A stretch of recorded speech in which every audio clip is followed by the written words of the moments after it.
Welcome to Business Innovators Radio, featuring industry influencers and trendsetters sharing proven strategies to help you build a better life right now.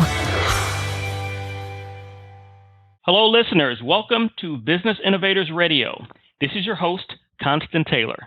Today we have a very special guest on the show, and they're going to share some very powerful information with us. So, if you're looking to increase your personal and professional effectiveness, then you've come to the right place. Our special guest today is Ellen Rogin. Ellen has been speaking professionally for 20 years. The content that she primarily speaks on is how to build your prosperity, how to grow your business, and how to build your business in the women's market. Ellen speaks primarily nationally, but has spoken internationally as well. She's based out of Chicago. Ellen has recently had a New York Times bestseller called Picture Your Prosperity: Smart Money Moves to Turn Your Vision into a Reality. Ellen, that's quite a bio. Welcome to the show. Thank you. So thrilled to be here with you. Glad to have you. I'd like to kick off the show by asking you to tell the listeners a little bit about your business and the services that you provide to your clients. So I have two main businesses. My long-standing business is as a wealth manager, and I also have a business where I go out and share this information that I've gleaned over 25 years in working with wealthy families and individuals to disseminate that information in a way that everyone can use to build their own personal prosperity.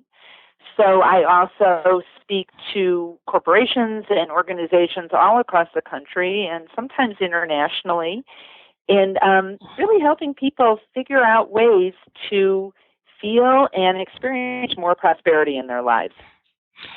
And how do you exactly go about doing that? I mean, we're in an economy, the economy has improved, but for a lot of people, there's still a lot of challenges and struggles and stress financially. So how do you engage with them, and what steps do you help them on the road to financial freedom?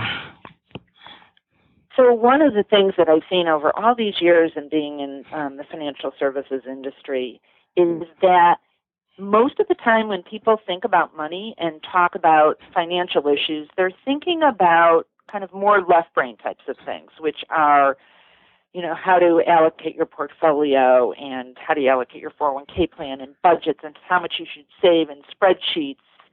And although I believe those things are important, there's a whole other side that is never talked about that in some ways may be even more important to people's financial success. And that is some of the more unseen or more right brain types of things, which have to do with your creativity, your intuition, and your beliefs about money. Because, what I've seen over and over is someone could have tons of money and then be miserable or go home and kick their dog. And that's not necessarily what they want. And to really gain prosperity in all areas of your life, it's a lot of inner work. And so the work that I love to write about and speak about is how to use your brain, your beliefs, and the inner tools that you have to truly build the life that you want.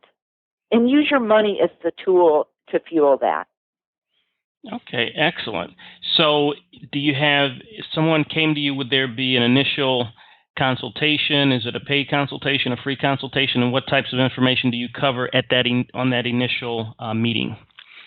Well, on my advisory side of things, we have an initial meeting. It depends on what their situation is, but usually it's a getting to know you meeting. And what I do with people that come in my office, and what I really suggest to everyone that I speak with in my audiences is to take a step back and look at what's truly important to you in your life. Because money doesn't mean anything unless it's really there to help you and your family and your community. It's just otherwise, something that you tick and tie and doesn't really add any meaning.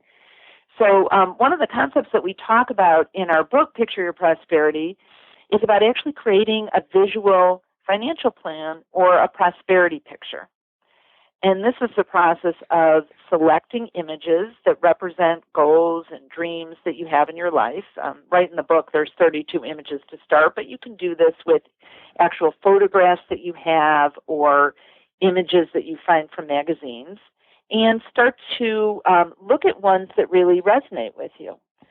What this does is start to use a part of your brain called the reticular activating system to help you really start to imagine what you most want in your life. And what we found that this does is, instead of the traditional financial questions that people ask, which I certainly ask as well because they're important, but we start to really tap into, okay, if retirement, for example, is your goal, what does that really look like for you? And what if that isn't a goal of yours? What other things might be important for you to accomplish in your life? And then how can your money be an engine to have this happen? Then once the images are there and I walk people through a process of really delving deep into what they mean, then it's a matter of putting them on a frame in a way that's based on how much money it takes to reach your goals and the time frame that you want them. So, for example, if a goal would require a lot of money and it's something that you want down the road, so maybe it's a trip around the world or a retirement cottage, that would go in one part of your frame, and another part might be things that really don't require money, but you really truly want in your life. So maybe it's an image of someone meditating, and that means maybe a meditation practice or just peace and calm in your life.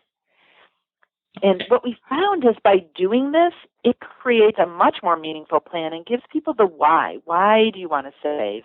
And the motivation to start to really figure out what they need to do to turn their dreams into a reality. Okay, excellent.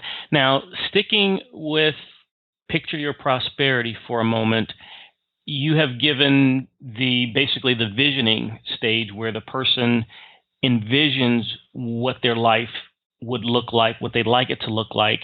Is this a part of the subtitle, which is the Smart Money Moves? Are they specific actionable steps that deal in the financial realm, or are we still in the visioning, in the emotional stage? Yes, it's both, right? So if you only picture things and never take action, we live in a material world. There's some realities around this. So, but what happens in most discussions about money, it goes really granular really quickly. And what we do in our book is look broadly. So it's creating your vision, creating the tools, exercising those muscles, and then finding the steps to reach those goals. So, for example, we delve very deeply into how do you set up a savings plan that you can really stick to? And what do you do in this world, as you mentioned in the introductions, like volatile, things change all the time. How do you build financial resiliency into your plan? Mm-hmm. And it's things like, for example, setting up a solutions fund. Some people call it an emergency reserve. We were in the New York Times when they reviewed our book.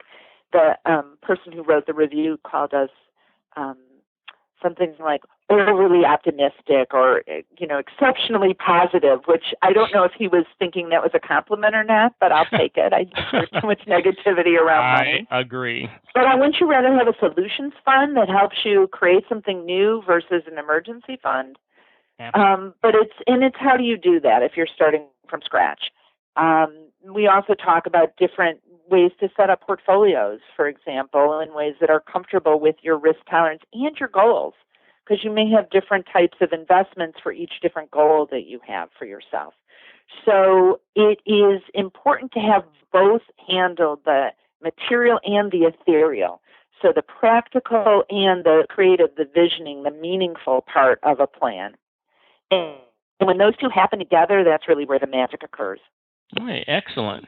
Well, it's very impressive to have a New York Times bestseller. Not a lot of authors can say that. What do you attribute, obviously great content, what do you attribute the success of this book to?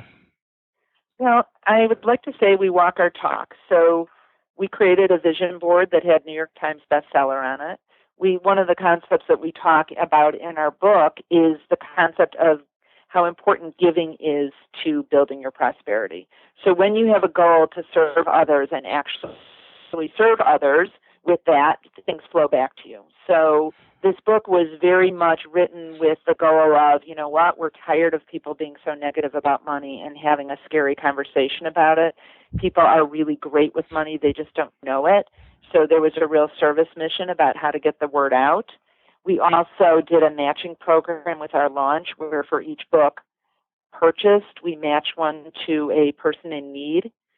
And I think all those combined really had the energy of getting this book out there in a big way. And we've gotten tremendous response from people that have found it so easy to read and so helpful and fun. And Lisa King, my co-author, and I think we're funny. And so the book, there's not very many financial books, I think, or personal financial books that have a lightness to them that make them easy to read. And that was part of our goal as well.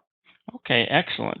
And I think that's a powerful concept to integrate financial strategies into the visioning, because you've seen books that have been multitude of books that have been written on the individual subjects, but to actually integrate those together is very fascinating and very powerful, I think. And it was a fairly unique concept. When we went to initially our agent and then eventually to the book publishers, at first they're like, forget it, personal finance books, there's too many. And then they saw our unique approach. And, we got a great response from our book agent initially, and then the publishers, we got several offers, and they were kind of beyond what we had initially expected. And I think it's because it speaks to something that was really missing there. There was like the visioning books and then the tactical, boring financial books, and to marry the two, there was the market was ripe for something that really speaks to people in a different way. Excellent. Now, during our last 60 seconds, what would you like to leave the listeners with? What information, what inspiration, anything that you'd like to share with them? Yeah, so inspiration and then information is that truly giving is one of the biggest proponents of prosperity. So what you put out in the world is what you get back to you. So of your time and your money, to be generous in giving. And then I would say is just an offer that if people want more resources, there's plenty of information on my website at ellenrogin.com. There's free meditations. I try to do Walk My Talk there. There's a lot of giving. There's free resources, both the left brain and the right brain ones. And so those are available for you at ellenrogin.com. Okay, excellent. And if the people would like to learn more about what you do, and you kind of answered it there, it's probably go to Rogin.com, or if they'd like to speak with you, is it possible, and how can they do that? Yeah, sure. So again, the easiest place is at ellenrogin.com, ELLENROGIN.com. And then our book is available at Amazon or bookstores or airport bookstores, wherever you're around. Hopefully the book's there too, which is Picture Your Prosperity. But love to connect. You connect on LinkedIn or Facebook as well, whatever works for you guys. Okay, great. Well, Ellen, thank you so much for taking the time to come on our show today. That was fascinating information that you shared with the listeners. We really appreciate it. Thank you. Thanks for listening to Business Innovators Radio. To hear all episodes featuring leading industry influencers and trendsetters, visit us online at businessinnovatorsradio.com today.